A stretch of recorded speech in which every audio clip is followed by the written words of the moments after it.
کتونکو الف خان شیرپوی یم کیمرامین راسره یاسر خان دی د خلکو خواهش وي چې یاره ستاسو عمره کتونکي دي چې هغوی ته زمونږ دغه کار خو هم پته ولګي نو دې وخت کې مونږ عمر پره ډاکټر عمر پره د هغې کلینیک ته راغلي وو او دغه ډاکټر صاحب چې کوم دی نو دی د غاښونو ډاکټر دی یعنې ډینټل حوالې سره خپله عبور لري تجربه لري ځای چېرته کې دی د چارسدې اډه د چارسدې چې کومه نوې اډه ده یا د ترنو په روډ باندې څنګه ټرنو کې بس په دې خوله کې څوک چې ترنو ته ځي نو ترنو په روډ په خوله کې او د چارسدې اډې سره دیوال یعنې پیوست دا کلینیک دی نو د ډاکټر صاحب خواهش و د ډېر وخت نه را سره په رابطه کې و نن هم دغه ټیم ویسته او دغه ځای ته رالو او نور هر انسان له الله پاک سر سترګې ورکړي چېرته ځي چېرته نه علاج کوي دا په هغوی باندې منحصره ده خو د ډنټل دا مسله داره چې یاره زه داسې کوم ځای ته لاړ شم چې داسې یو پوره نوم وي او هلته کې چې کوم دی نو زما ښه علاج هم وشي نو یو خو دا ځای چې کوم دی نو ډېر پوره نه دی بل په مین چوک کې دی خاموشي ده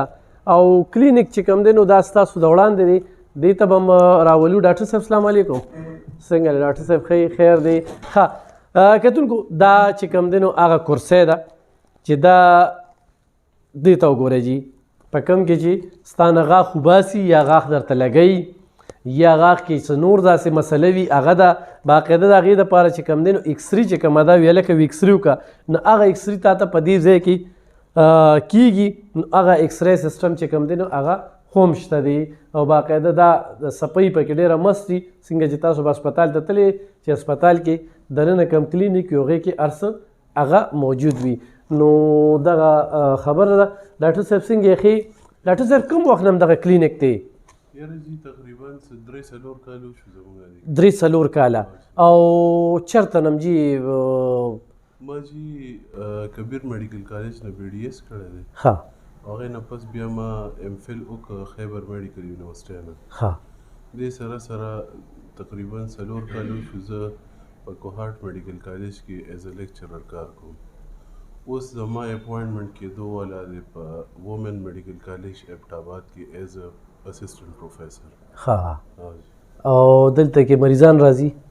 او جي دلته راځي الحمدلله بس کم چې تعلیم یافته کسانی کم شعور لري او هغوی ډنټل سرجن پیژني په ټیکنیشن کې او په ډاکټر کې فرق کولو والی نو هغه موږ له راځي هغه موږ لکه شعوري خلک دلته راځي ډاکټر صاحب لکه څه ټایم نه څه ټایمه پورې ناستې کوې یاره جي زما خو هسې ریګولر ټایم چې دی نو هغه د ماسپښین لمانځه نه پس شروع کېږي او تر ماسخوتن لمونځه پورې انشاءالله زمونږ دلته ناست دی زنانو ته ډېر د غاښونو مسلې او جي نو هغوی راځي دلته او جي راځي زنانه هم راځي او نارینه هم راځي ښه او جي بس ډاکټرۍ کې خو تاسو ته پته لګي چې زیات تر خبره د ټرسټ وي که نه دا ټرسټ وي کوم سړي چې ټرسټ جوړ شي هغه الحمدلله چې داسې کسان پکې شته چې د حیات آباد او د اسلام آباد نه هم دلته راځي زه دا نه وایم چې په حیات آباد یا اسلام آباد کې ډاکټران نشته خو د ټرسټ خبره چې موږ باندې یو ځل ټرسټ جوړ شي هغوی بیا هر ځای نه موږ له ځان نه رسوي نور سټاف د سره شته او جي ما سره دا یو هلک دی ایز اسسټنټ کار کوي او دلته موږ سره یو ګایني ډاکټره ده ډاکټر هینا فروخ ښه هغه چې کله ورته ټایم ملاویږي ډیوټي یې په ادارج کې ده او کلینیک له دلته ټایم وکاږي صحیح ها ګرانو کتونکو خو موږ ډېرې هم خبرې وکړو نو د ډاکټر صاحب دغه یوه خبره چې په ټیکنیشن کې او په ډاکټر کې چې څوک فرق کوي نو هغه راځي او دا پوخان هم وایي او دا ډاکټري نسخه هم ده چې تاسو ته څه بیماري یا داسې سرنس کې اخته شئ نو تاسو یو ایکسپرټ ډاکټر له لاړ شئ لکه زه درته خپله خبره وکړم زه بیمار شوم او دا زه هر ځای کې دا خبره کوم نو یو راته وي ګرده دې خرابه ده بل وي اپنډکس وکړه او په درېیم ځل چې کوم دی نو چې لاړم یو پروفیسر له هغه ماته وي چې ته په موټر سایکل مه ګرځه به ټیک ټاکي دا شانتي اوس صحت کارډ راغلی دی نو خو په پرایوټ هسپتال ته لاړې نو ډایرکټ درته وایي چې اپریشن وکړه. نو دغه یو بېله مسله ده. د غاښ دغه خو په صحت کارت کې کېږي اپریشن. د غاښ او د سکین دا دوه څیزونه چې کوم دي نو دا صحت کارت نه ورکوي ځکه چې وایي دا په اسټیټکس کې راځي. بیا په غاښونو کې چې کوم کسان لکه د روډ ټرافیک اکسیډنټس کې راشي لکه موټر سایکلو باندې دا اکسیډنټونه وشي په روډ باندې د هغوی دا جامې ماتې شي یا نور داسې اپریشنو ضرورت وي ورته نو هغه په صحت کارت کېږي. عام د غاښونو چې کوم ټریټمنټ دی نو هغه صحت کارت کې نشته. غاښونه خلکو ته لګوي؟ او جی څو پورې وي داسې؟ یاره چې غاښ خو هر سړي باندې ډیپینډ کوي چې هغه څو والا لګول غواړي. لکه دی کې 3 قسمه غاښونه وي، یو ته امپلانټ وي، یو ته پارشل ډینچر وي او یو ته کراون برج وي. دلته چې عام طور کم لګي هغه کراون برج دی. امپلانټ خو ډېر ایکسپینسیو وي ګنې هغه د عمر سیز دی، ډېر ښه سیز دی خو هغه شروع کېږي د 50,000 روپیو نه یو غاښ. نو هغه دلته ډېر خلک نشي لګولی. دلته عام طور دغه کراون برج لګي هغه شروع کېږي 1500 نه تر 25,000 روپیو پورې. نو دا د هر یو سړي د خپل وس خبره ده چې څوک کم مټیریل افورډ کولی شي بس هغه مټیریل والا غاښ ورته موږ لګو. خو لکه دې کې اصل خبره د ډاکټر کټینګ دی. د کراون دومره رول نشته څومره چې د ډاکټر کټینګ رول دی. نو چې ډاکټر کټینګ صحیح وشي نو بیا هغې ډیوریشن سیوا وي. لکه اوس فرض که کټینګ خراب وشو نو هغه به کال 2 کار کوي او ټیک وشو نو هغه به 7 کاله کار کوي.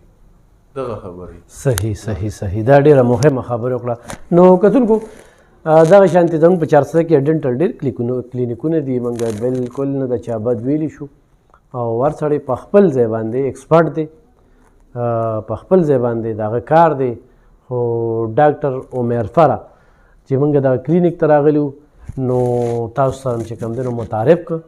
چې ډاکټر صاحب دلته کې ناست دي په دغه ترنو روډ په دې خوله کې 9400 اډه چې کومه ده او دغه ځای کې دغه کلینیک دی د ماسپښین نه واله تر ماسخوتنه پورې دوی ناستې کوي، په خپله باندې چې کوم دی نو غاښ ګوري او په خپله د هغې چیک اپ او د هغې هر څه کوي. نور هر څه دلته کې تاسو سره پوره دي که نه؟ ایکسټریم ده